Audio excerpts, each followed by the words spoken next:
Ateş yandı Telafer Dağı'nda, yiğitler yürüdü ölüm yolunda. Ne korku tanıdı ne zincir bildi, Türkmenin yüreği hür yaşadı. Haziran sabahı çöktü ovaya, direniş yükseldi bir anda göğe. Kaça kaç dediler bu büyük savaşa, şan yazıldı Türkmenin alnına.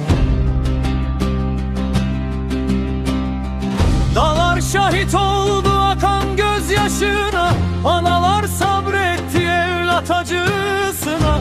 Ama eğilmedi bir tek baş bile, vatan sevgisi vardı her yürekte. Telafer kaça kaç destanı, Türkmenin bitmeyen fermanı.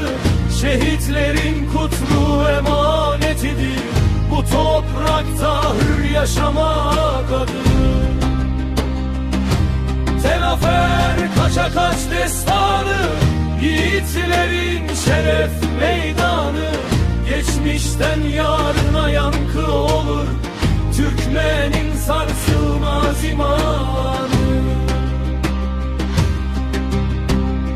3 ay dağ başında çile çekildi, açlıkla yoklukla ömür tüketildi. Ama teslim olmadı Türkmen elleri, tarihe kazındı o kutlu direniş. Rahmet olsun bütün şehitlere, selam olsun o temiz yüreklere. Onların bıraktığı onurlu miras yaşar sonsuza dek Türkmen inancı.